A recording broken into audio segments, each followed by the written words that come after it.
Welcome to Building Sustainability Podcast with me, your host, Jeffrey Hart, aka Jeffrey the Natural Builder. Every fortnight, join me as I talk to designers, builders, makers, dreamers and doers, exploring the wide world of sustainability in the built environment by talking to wonderful people who are doing excellent things. Hello and welcome to episode 87. This week is a conversation with Lorna Singleton, a basket maker, coppicer and green woodworker. This is the second of 3 episodes on a coppice theme that were all recorded at the BH Matt Woodland Pioneers. That's the Bill Hogarth Memorial Apprenticeship Trust. Before we get into the conversation, I want to say a massive thank you to Will Grattan for becoming a patron of the Building Sustainability Podcast.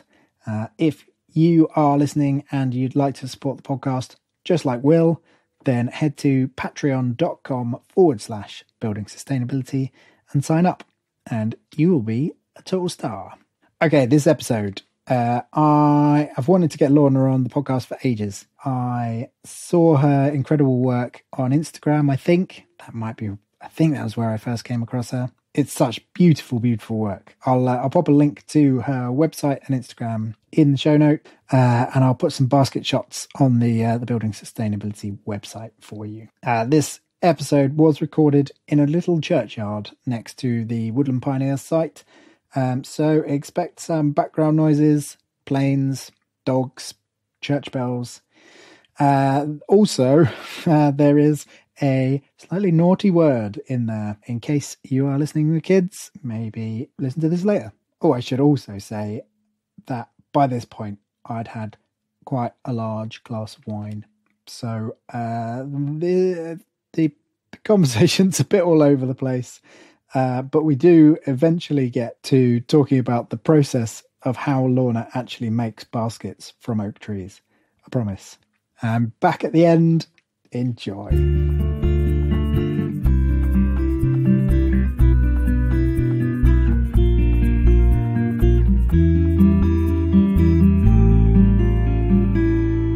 There are some people that coppice for the money, or some people that just do coppice contracts, so in winter they just get paid to coppice for like wildlife trusts and people like that, and then do something different in summer, or just sell like bean poles and pea sticks and stuff like that.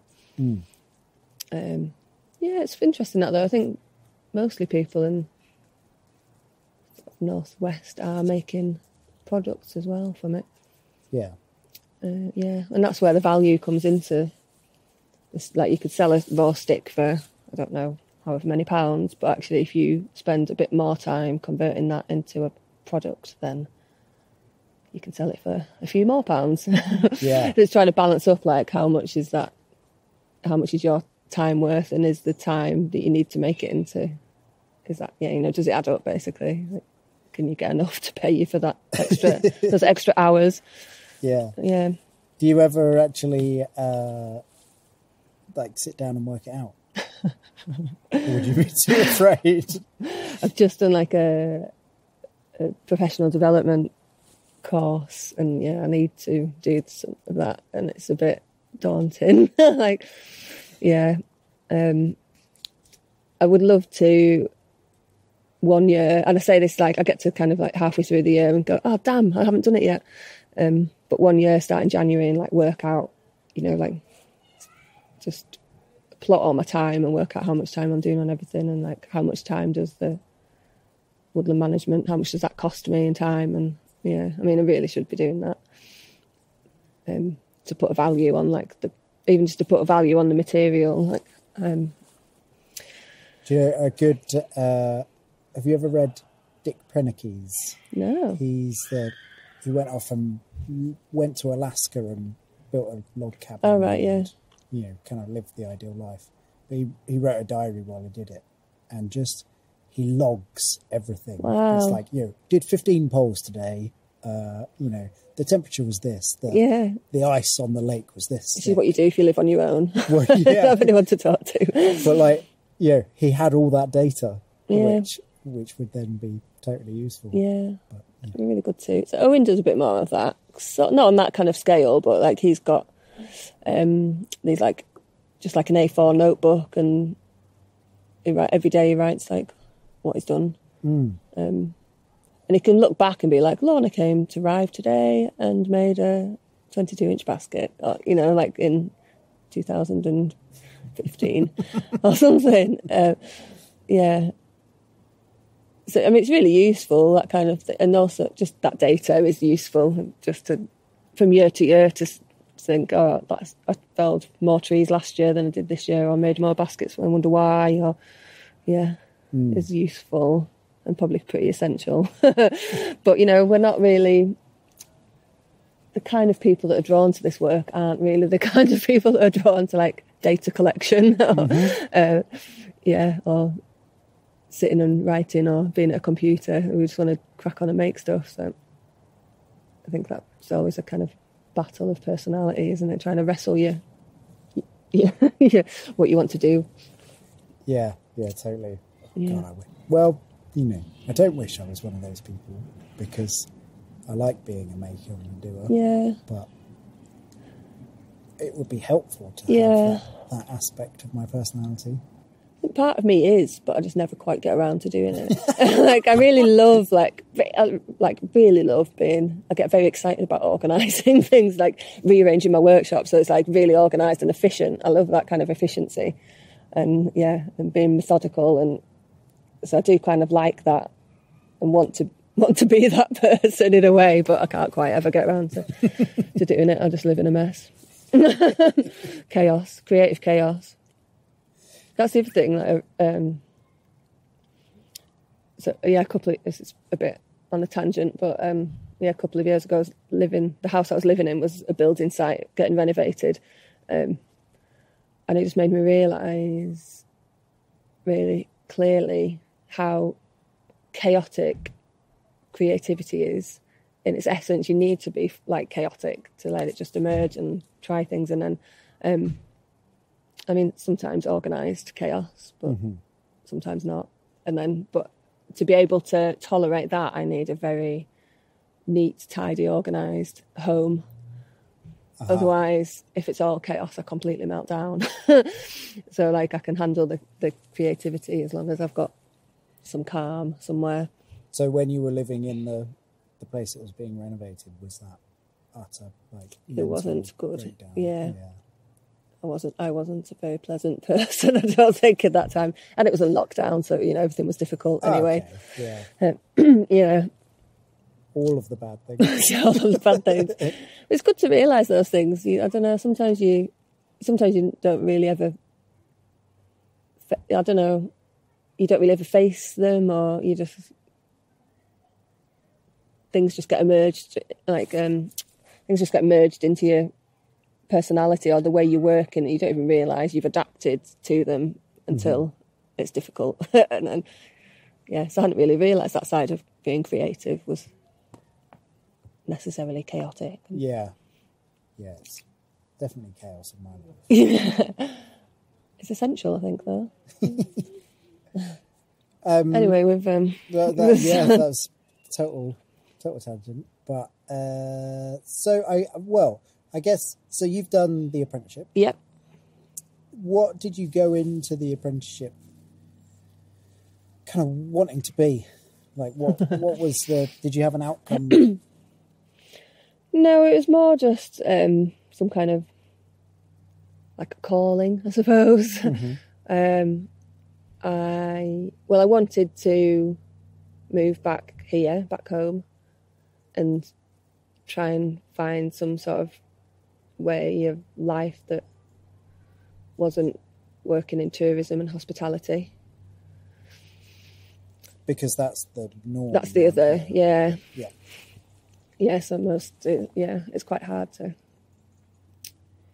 Well, actually, no. So now it's not, like, there's lots of people that freelance and doing lots of creative stuff, but back then I wasn't really aware of it. And, like, you have to create your own employment. You don't just get offered a job in something cool and creative.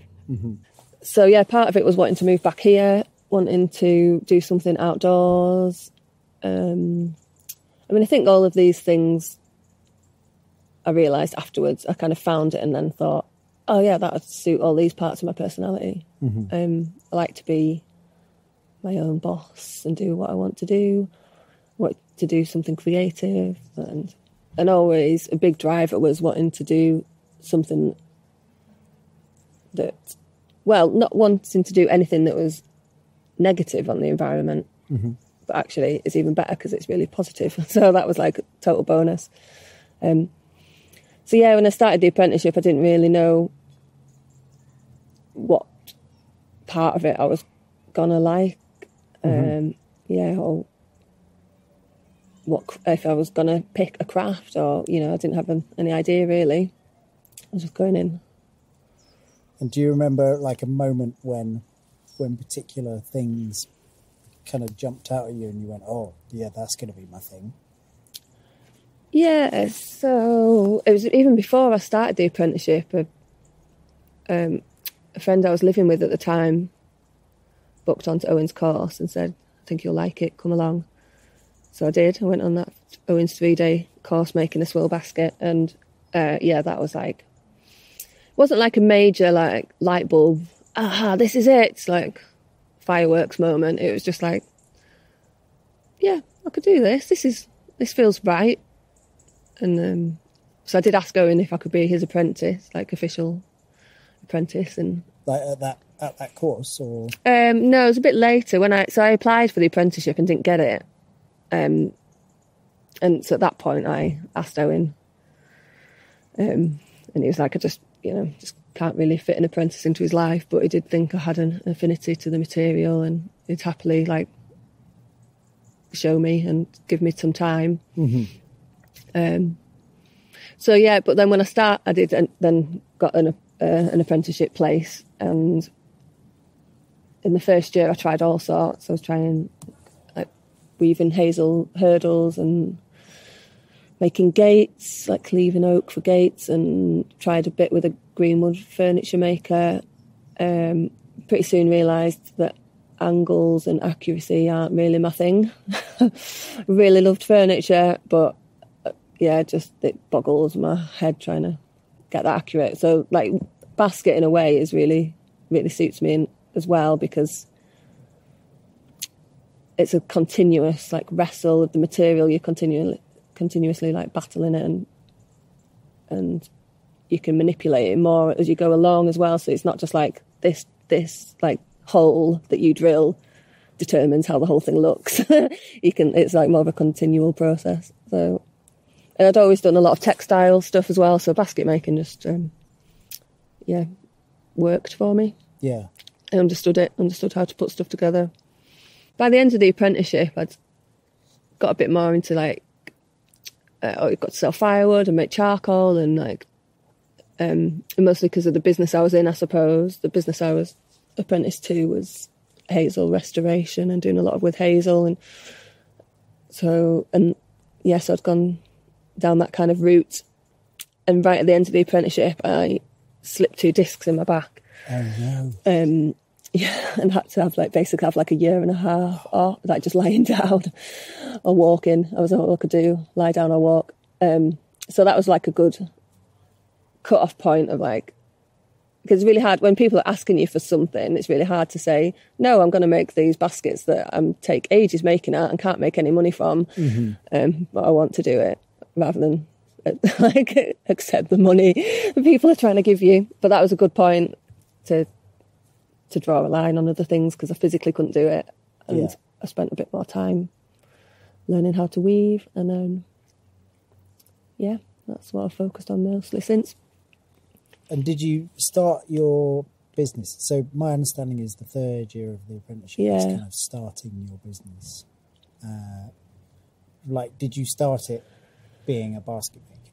No, so it's a start. It was, I think I called my business like Coppice Crafts or something like that. So yeah, it was just all sorts, and God, I can't remember what I was doing. I can't remember. Well, then how sort of has it developed? You've obviously found a bit more of a niche. Yeah.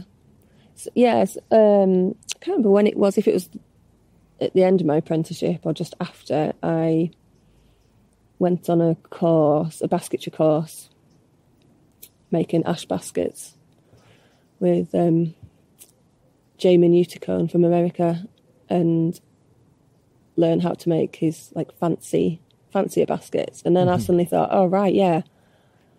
I was struggling. I wanted to make swills, but I was struggling because they took me like a whole day to make one, and it was pretty horrific. not necessarily enjoyable experience. And at that point, I think Owen was selling his standard size baskets for like, I don't know, 50 quid. And I just physically can't do that work for just £50. So suddenly seeing a different way of weaving with wood that could make a fancy basket that you could potentially sell for more money, and also use less material, so you're not having to do so much of that heavy work, especially at that time when my back was knackered. That was a bit of a light bulb moment as well. So then I had some mentoring from Sebastian Cox as well in London, so of how to sell to like galleries and other retailers as well, because I found at that time that was really difficult to find any like model of a coppice business that wasn't selling at, just selling at fairs and like farmers markets and things. And I knew I wanted to sell my stuff in a bit of a more like curated fancy setting, so they looked expensive and I could sell them for more money. So Sebastian was really good at guiding me in that as well, and we made some products together, and the bags have done, the Lal Yak bags have done really well as well since then, so it's like 10 years. Lal Yak means little oak, like dialect. So is that a style of bag already, or is that something you have created? It's sort of it's an oak version of an American pack basket. Nice. So like they're like pounded ash pack baskets. Yeah. And Jamin, it's actually, Jamin was making like a smaller purse, he called it. A smaller version of that. So that's what I made, an ash version of that on a course with him, and then was like, I could do this in oak. I spent a bit of time trying to work out, because they're very different materials, really, trying to work out how to make it work in oak. And went on a leather working course to work out how to do the leather as well. And are these the ones with the beautiful lids? Yeah. Very nice. So that's really nice as well to do, but leather work and sewing, and that always suits me quite nicely. And it's nice to be able to use the oak bark, tans, leather as well with the oak basket. So I really enjoy making that. That's lovely. And they all come out a bit different as well. And I don't weave them around a former or anything, so I'm not making the identical baskets I like with those. I think because the swills are so like rigid and structure and pattern, and with everything else I make, I like to just like freestyle it. Yeah. See what comes out, see what I give birth to. Not quite. And then how much of your business... Sorry, I feel really soulless asking business questions. Like how you... Well, I don't know where else to go. Go on. That's the soulless question. So how much of your business is the thing you love doing, and how much of it is the things which, make the money but don't necessarily set your soul on fire? I like all of it. Yeah. So... But the baskets is the... Yeah. If you could be doing... But also, if I had to do that 5 days a week, all year round, I don't know if I'd enjoy it so much. I really like teaching. I wouldn't want to teach like every week. I do find it quite exhausting, and like to just hide away on my own and weave baskets.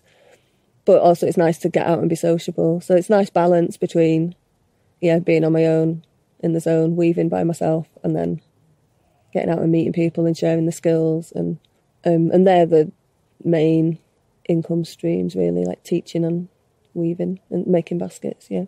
So, there's other things. So some things that I begrudge slightly at times, like having the shop in my workshop. I do sometimes begrudge having to talk to people. But, you know, they come in and buy stuff. So I don't begrudge them completely. And it's really nice, you know, to engage with people, and quite often people tell their stories or, so I've just learned it's quite new in my business to have that shop zone in my studio.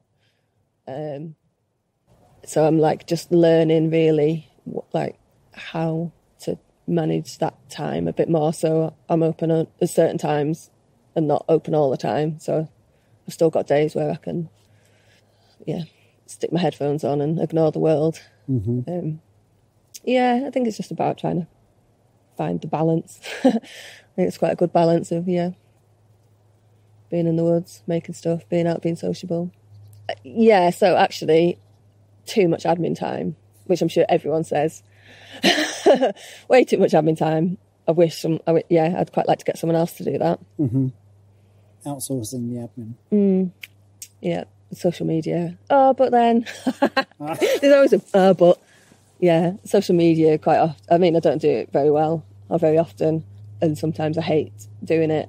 But then you get that personal connection with lots of people. I wouldn't want someone else to do it because I'm nosy and I want to know who's messaging me and like who's responding to my posts, and I don't want that disconnection from like peers and customers. I want to have that.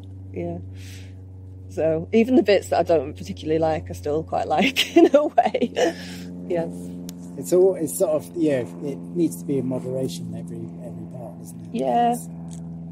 It's funny, talk to different admins. Like, I'm sure that's a major problem with most craftspeople. It's funny chatting to people about how they manage it. So some people like just have a day a week where they do admin, but that completely overwhelms me. Mm-hmm. And like a whole day of having to sit at a computer is just like so depressing. I prefer to, the moment I'm on a swing of like doing it in the evening, I can just like do a little bit. In your free time? Yeah. I don't have a life. That's exactly what I do. And I think, God, this isn't healthy, is it? No. But it's the only time I'll allow admin to happen because the other time feels like work time. Admin doesn't feel like the work. So I'm in a bit of a diff. I'm not doing like full days in the workshop at the moment, partly because of like health issues, but also having a young dog. So I do like 4 or 5 hours and then I need a break anyway. So I'm almost doing like split shifts. So I like break off at like early afternoon, go and walk the dog, chill out, make my tea, or, eat whatever, and then I'll like do a little bit in the evening. So I feel like I'm not like doing extra time. I'm not doing admin extra healthy. time. I'm doing like split shift. Because I'd be like 8-hour day work, then come back. No, I've done that so much in the past. 2 hours of admin and then eventually crawl into bed. And then get up and do the same, and then at some point I have to have a social life as well. I've heard of those. Which is at events like this, which is also work. So that's not really count. How do you see like it developing, like in your own craft, and then also kind of as an industry, the coppice industry? It's interesting. The craft, the like coppicing world. I think we're in a little bit of a bubble in the Northwest because the apprenticeship's been running for so long now, and that's like it's created this lovely community of coppice workers, and it's sort of, I don't think that's necessarily the case in all parts of the country. There's a lot of people work very solo. We're kind of very like collaborative here. People share tools around and like share jobs and chat to each other about pricing, and like I think that apprenticeship mentor kind of model has created a really lovely world. I think spoon carving's been like a really positive input into the coppicing world. See more people. So I've noticed this year here at Woodland Pioneers, there's more people that already have some kind of level of skill, just from like, to carve and hold a knife, and that wasn't necessarily the case either like 5 or 6 years ago. A lot of people turning up, they'd never touched a tool. So that's like feeding in. I don't know if some people will end up trying to move on from spoons and do something else, or try and source their own. I don't really know anything about the spoon carving world, but a lot, like that's kind of shifting to bowl carving as well, bowl turning as well a lot, isn't it? So I think bowls are the new spoons. Yeah, aren't they? And bowls need more wood, so you're going to have to like source wood a bit. Exactly, better. yeah. Then you need to look at woodland management. Yeah. I don't know if that will relate to more people doing it for a living or not. I don't know. My craft, where do I see that going? I really need to focus on teaching it. Well, but I really need to focus on trying to pass it on, trying to pass these skills on, and why people aren't getting into making oak baskets. Because... I know why they're not. Go on, tell us why not. Fucking hard. It's ridiculous. Like, why would you make a basket out of oak? No, there's all sorts of... Partly it's because Owen and I haven't really got the right setup to teach somebody. That kind of hermity, introvert, solo working vibe doesn't really suit well to having an apprentice in your space all the time. And it's a kind of mix of really physical, chainsawing, moving oak around, splitting oak. It's an intense, you need a lot of strength, you need to be quite physically capable. And then weaving a basket, which is quite delicate, and you can weave a rough basket, but still it needs quite a level of like focusing down and getting in the zone and weaving a nice basket is like There's so it's kind of precision in there, and offsetting the force maybe of making the material. So it's kind of straddles like the green woodworking and the basketry worlds, where like a lot of people make baskets, but out of kind of softer materials. I find on courses, basket makers don't necessarily have the strength needed to process all the material, but then make a lovely basket when they do. This is totally generalising. And like green woodworkers might get really stuck into like spending hours shaving a bit of wood, which is what you need to do, shaving lots of bits of wood, but then really struggle with like putting a basket together into a 3D structure. So there's lots of problems with it. Do you feel... I digress. I've got the impression that you feel like a sense of duty to pass on. Yeah, totally. Because if I don't pass it on, then that's it, it's gone. Yeah. Yeah. And it used to be like a huge thing here. Yeah, massive. So, like the village local to here, I've got these old, like the old version of like a Yellow Pages from like the 1900s. And it lists like all the basket making workshops in the local village. There was like 6 or 7, that's just in the one village. But there was a big ironworks there. There was this like the kind of soap making place. And, like, it was really industrial. The Lake District was really industrial landscape, and a lot of it fed into like baskets were made for like the bobbin mills that made the bobbins for Lancashire cotton industry. So it was like behind a lot of like the Industrial Revolution kind of activities, there were swill baskets. Wow, that seems like an odd juxtaposition of, like using a natural, like heritage craft product for an industrial process.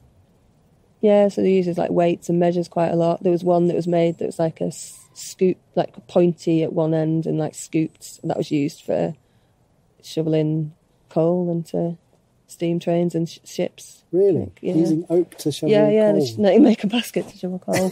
And then the charcoal industry as well, so like the old like earth burn charcoal method, the baskets were essential for that, for scooping up the charcoal into... And I suppose the iron was so precious. They didn't want to use it for spade. I don't know. Why didn't they just use a spade? I'd never thought of that.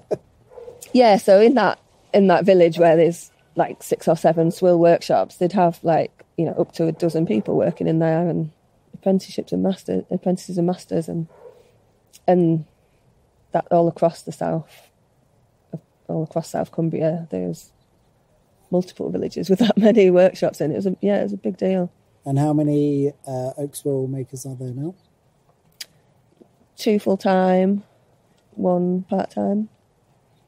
So quite radically different. In the endangered craft list. Yeah. Critically endangered, yeah. Hazel baskets are as well. That's critically endangered, but there are, like, that's a lot more accessible. Mm-hmm. And, there's like a dozen or something, maybe just under. But yeah, there's lots more people that can do it or have learned and could do it again. And, you know, that's the kind of thing you could learn and then do it afterwards. Whereas oak baskets, it's a lot more like equipment heavy, and you need a lot of space, which comes at a bit of a premium in the Lake District. Yeah. Is the material particularly perfect here? The trees? And why does it exist in the lakes or this sort of area of Cumbria rather than, you know, why is it not a Surrey thing or anywhere else in the country? Well, baskets were always just made from what materials you had. So not like now we import materials or buy stuff in, like you would just make what you had nearby.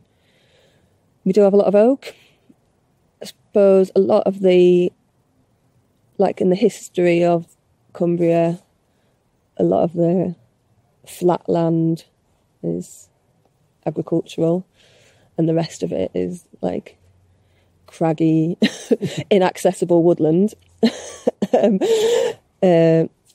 So basically you're not going to use like your prime growing area for like willow or anything else. And that industry never really emerged. And also, this is a total theory of mine that I have no proof about, but our bigger oak trees get shake quite badly. Shake is like a fracture in the tree, in the growth rings. So you get, when you fell the tree and look at a disc of it, there'll be like a star shape fracture inside it, which obviously if you think of what oak is usually used for, like buildings or ships historically, or furniture, and you want to get like nice planks out of it, you can't do that if you've got all these fracture points that are just it's gonna fall apart at those points. Mm-hmm. So my theory is that they coppiced it before the heartwood developed then, because it wasn't useful for anything else. So partly that, and partly there's no other basketry material around and about. Mm-hmm. There were pockets of it elsewhere. There was a couple of shops near Stirling somewhere, and there was, Scotland. Yeah. And there was some on the kind of Welsh borders. They've got really nice oak, so I'd love to teach someone down there, because that's like better than our oak. Oh, right. Really nice. So we mostly use the sapwood, so you have to coppice it young before the heartwood develops. And yeah, I've seen quite a lot. Is it the Y forest? Wire forest? Which one? I can't remember. Sort of like around Bewdley. There was I don't know what county that's in, so I won't try and guess. But somewhere like a Welsh-English border, there was a pocket of oak basket tree there traditionally. Apparently there's some in Sheffield. Someone's told me there's some in Sheffield. So I think like the apprentices would finish their apprenticeship and like go on a journeyman thing and end up somewhere else. And, yeah. But yeah, in Sussex they have chestnut and willow, so they make trugs. Yes, exactly. Like, they've got a different material, they make a different basket. Yeah. It sounds like, why would you make an oak basket? I know. Sounds tough. You see, you need to have like some sort of, I don't know, dogged determination. Yeah, it's ridiculous. Really painful and psychologically quite traumatic a lot of the time. Don't know why. keep going back for more. I often say, like, if this was a relationship, I would have left a long time ago. Why do I carry on, like, loving this material? But there's something about it. I just do, yeah. But then it just smells so wonderful and it feels so gorgeous. Yeah, and it makes... Then you finish the basket and you fall in love and... You forget all the hard times. Yeah. Recently chatting to another digression. I was chatting to another basket maker recently about how to kind of find a good apprentice or good people to work with, and she has a theory that like athletes are good. So if you've got that kind of whatever personality that you are happy to push through pain and misery and then think it was fun afterwards, you're going to be good for basket making. Yeah. Which is a good theory. Yeah, find like a marathon runner. Yeah. Or even just like, there's so many people in Cumbria that live outdoors basically and like fell run and do all this active stuff. And I think if you can do that and think it's fun, you might be able to make a basket and enjoy it afterwards once it's finished. That was total digression from all your nice business and money questions. Rambling. The idea of coppicing oak is... Yeah. It's quite a unique... It feels a unique thing. It's not something... when we talk about coppicing... Yeah. It tends to be hazel or chestnut. Or that's what I know anyway, because I'm a soft southerner. But like, how common is oak coppice? We'll be back after a quick break. Hey there, I'm Mick from the Mick and Pat Show. That's right, and I'm Pat. Looking for a podcast that's like catching up with old friends? Well, you're in luck. We're here to bring you weekly doses of lifestyle commentary, discuss culture and politics, and top it off with the occasional beer and film reviews. But it's not just about us. We're a community. Our listeners are our kin, and we let you all have a say in what we discuss. So saddle up and join the conversation at the Mick and Pat Show. You can check out our website or find us wherever you get your podcasts. It's very common here once you start looking for it. And actually, chatting to Mike a bit now, who lives in in Ireland, sort of south of Dublin, and he was saying it's just like here, loads of oak, loads of coppiced oak. I think that kind of like Atlantic coastline, I think it's quite prevalent, really, oak, and it might have been coppiced, it might not have been. Will it have been? Most of the oak was wanted for ships. Yeah. So kind of big timbers. I think that. I mean, I'm not up on my history of it, but I think that use of oak for timber was exhausted pretty quickly in England, and then I can't remember which king it was. Like, actually went to Ireland and like, floored all their oak woodlands as well. Like, I'm going to have all that, thank you. Yeah. So I think it's quite a number of hundreds of years since we've had good building oak in this country. Never really done much to kind of protect the growing on of it.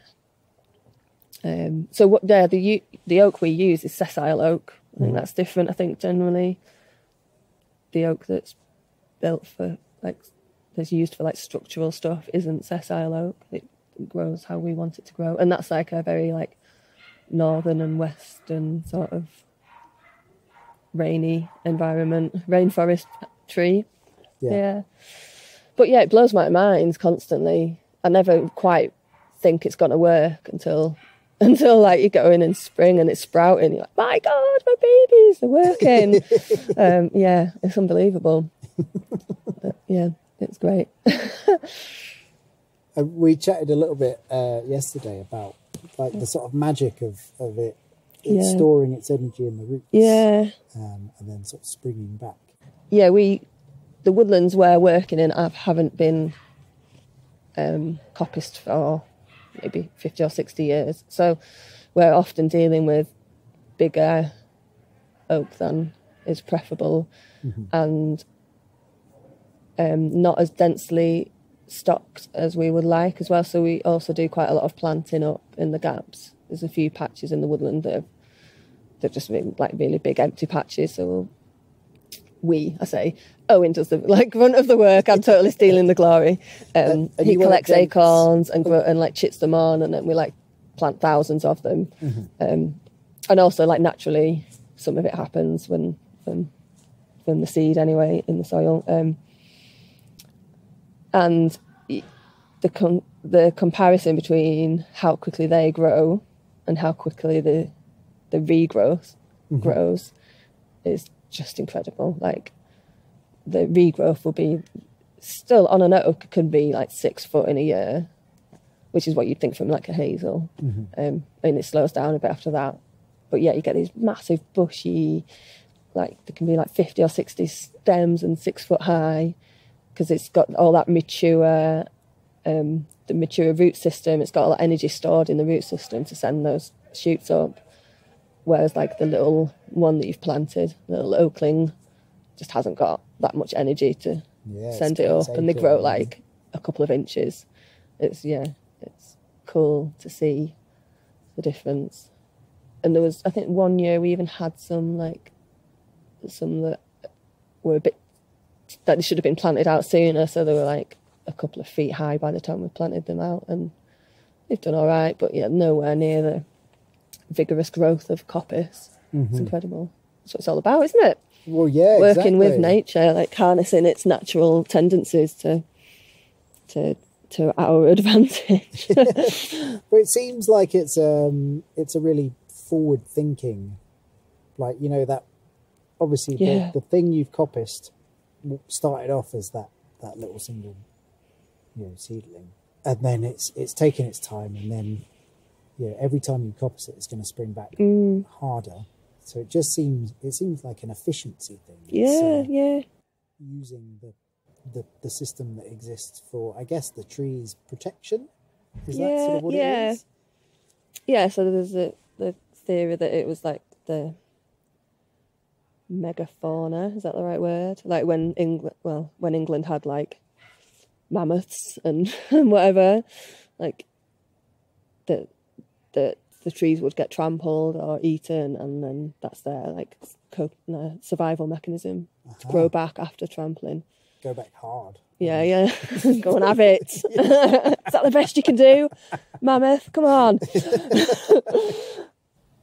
I mean, obviously that's not been necessary for quite a lot of thousands of years. But it's so cool that humans have like watched that happening and tuned into it. Yeah, like that's a real knowledge of nature, isn't it? As being part of it, to sort of see that, understand it, and then work with it.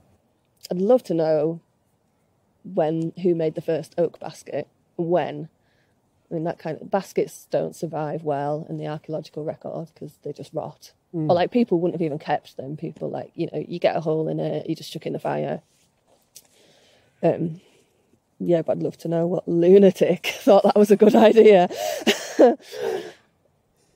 And yeah, there was a guy like 20, 30 years ago on the shores of Windermere was making oak baskets, and he wasn't boiling the oak, so he would like soak the logs in the lake for like a month and then managed to split it. No, he wasn't in Windermere, never mind.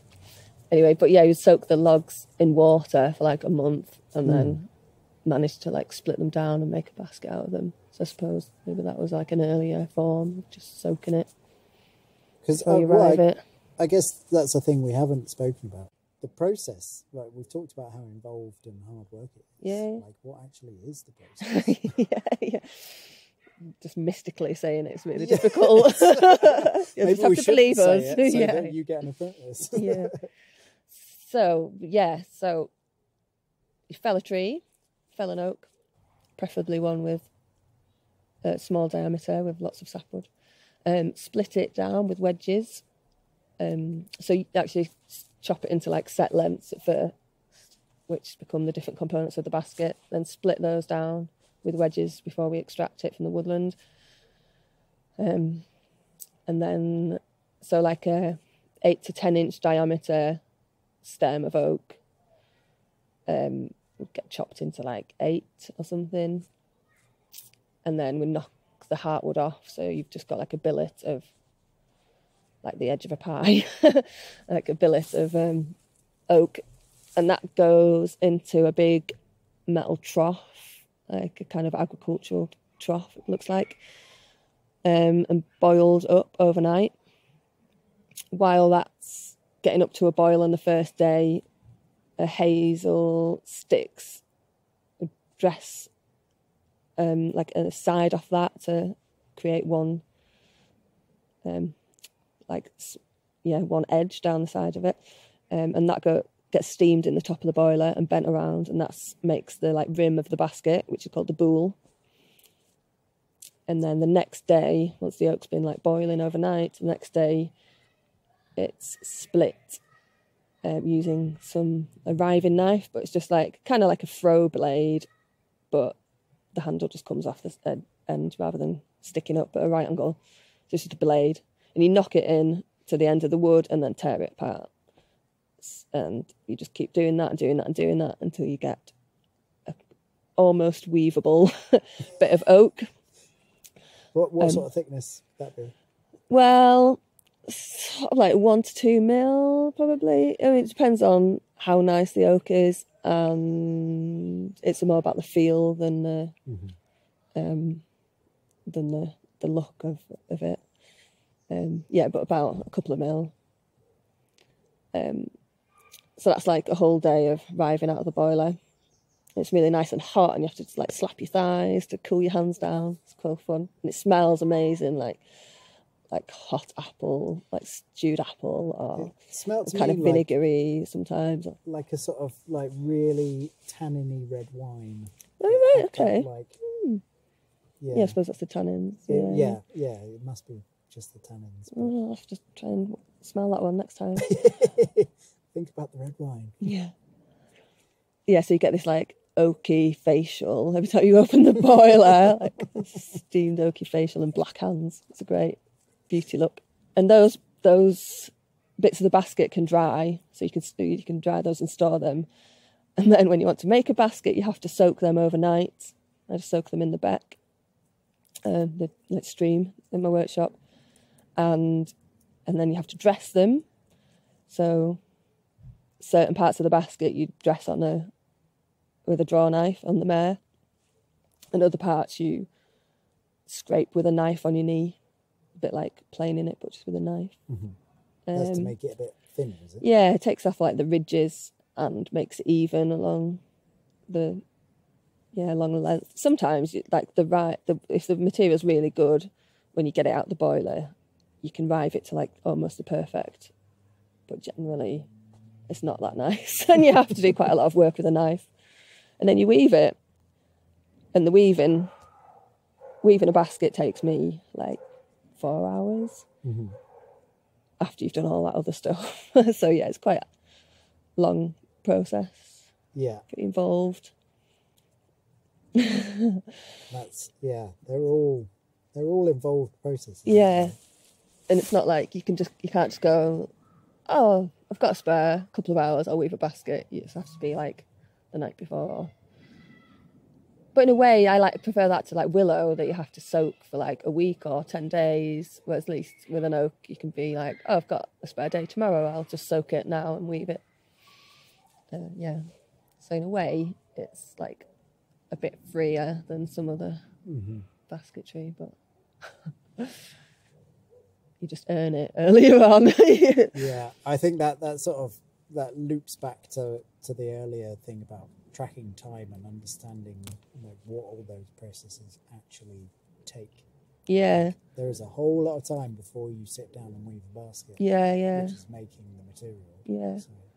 And even like to the point of having the oak tree, there's like plenty of trees in the coppice that aren't suitable for basketry that we have to fell first. Well, we have to fell, and then that become firewood or benches or like other stuff. And like deer management, deer fencing, making sure nothing's getting in there, browsing the regrowth. There's like, it's quite hard to scale all that down to like, what does one basket equate to in terms of preparation?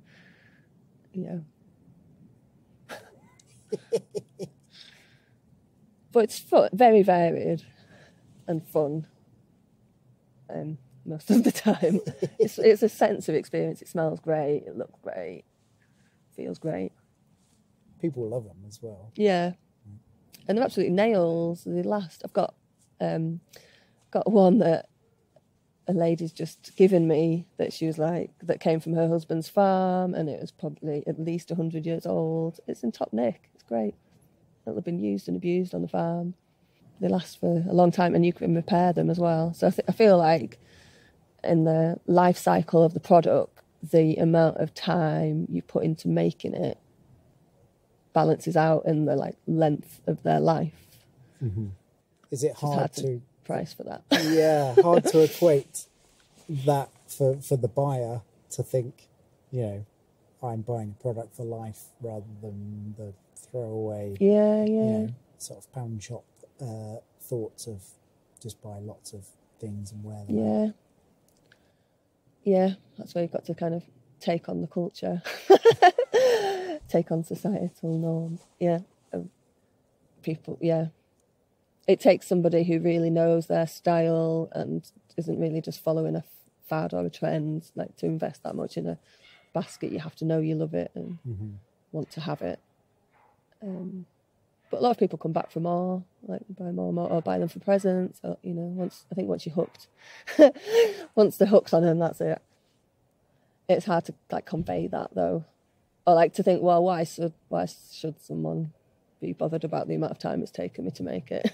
I feel like we should end on like a positive. Yeah, uplifting. What's the takeaway? Roundup. We're supposed to be talking about the apprenticeship, weren't we? Well, what we talked about. Sort of about coppice. It's coppice in general, right. And my interest is about it. Looking at material sourcing, particularly, and also I love crafts. And, you know, the sort of slowness and the purposefulness of it, and it all does link into the apprenticeship. Yeah. There does seem to be a bit of a shift. I've had more people inquiring about learning or even buying stuff, and who've just like a bit of a lockdown thing. People wanting to slow down. I think everyone was forced to slow down in lockdown. Well, not everyone. If you worked in the NHS, you weren't. You know, lots of other things, but like a lot of people were like forced to go nowhere, do nothing, really slow down, and maybe seeking to carry a bit more of that on into their lives and not just go back to the like hamster wheel that they had before. So I've had a few more people trying to like seek an alternative life and get out of that, which is cool. It's good. In terms of like actually wanting to change, take it on as a career. Yeah, possibly, or even just a hobby for like therapeutic purposes, and if you interested in shifting careers, and which is great. That's great. Just need to find the way to educate them. Yeah.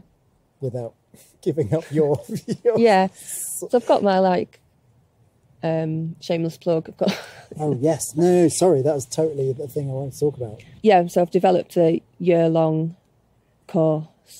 It's like my first step in trying to get some more people into the craft. So it's 3 days a month for 10 months, starting in January 2023. What are people going to learn? Going to learn hazel basketry, oak basketry, ash basketry. So all learn all the processing. Yeah. I'm going to break them. No. And it's sort of a lovely venue that's really close to the woodlands I'm working, so we'll get to go and see how to manage a hazel coppice as well, or how to source it if you don't want to manage it, and how to sort of manage oak. The ash is coming from Wales, so we won't see how to manage that. So a bit of like the woodland management side of it, and also a bit of like businessy stuff, but mostly really like honing the skills and practicing all the tool skills and everything, and the weaving skills.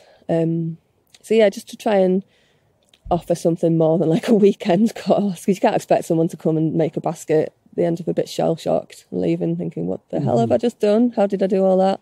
Yeah, and to have the knowledge to repeat it. Yeah. Having done it once. And to go and wait, I could never have done this without Owen. Like, I couldn't.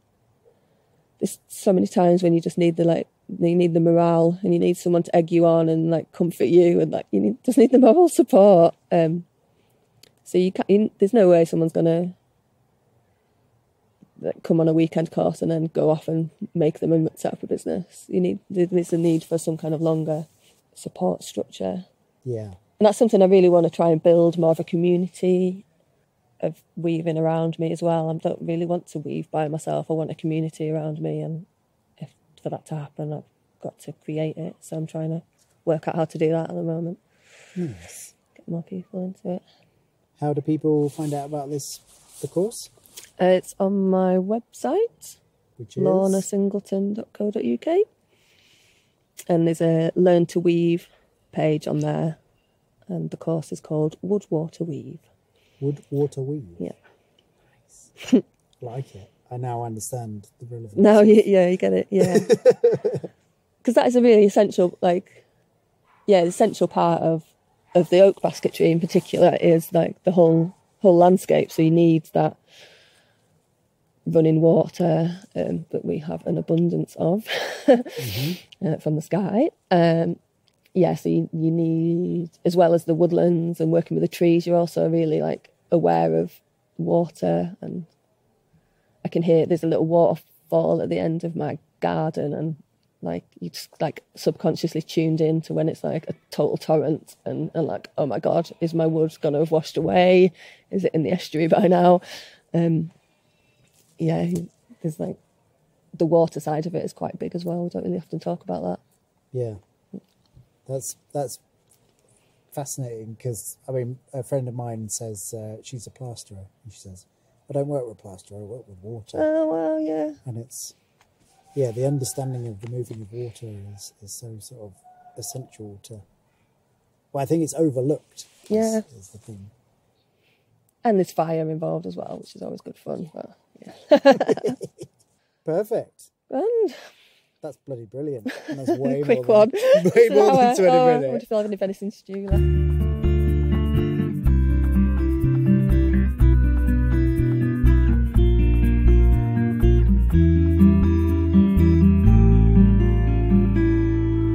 Thank you, Lorna. Especially thank you for talking to me after she'd spent the whole day teaching. Definitely go and check out her exquisite baskets. I'll put a link in the show notes to her website. I'll also put a link to that Dick Prenneke book and film about the chap who goes and builds a little log cabin in Alaska, in the middle of nowhere in Alaska. I'll put a link to Lorna's Woodlanders episode. Beautiful, beautiful film showing the process that Lorna described. I haven't raved about Woodlanders in ages, so go and check out that episode and then go and watch all the others, because they are just stunning. There's also a link to Owen Jones's website. He was also teaching at Woodland Pioneers. It was incredibly lovely to meet him too. Who else? Oh, Sebastian Cox's website, link to that, and a link to Woodwater Weave, which is Lorna's course that she was discussing. I think that's all for today. If you have enjoyed this episode, please do share it wherever you can. It really does help us reach more people. And if this was your first episode, then make sure you check out some of the other episodes and subscribe. Right. Until next time. Bye-bye.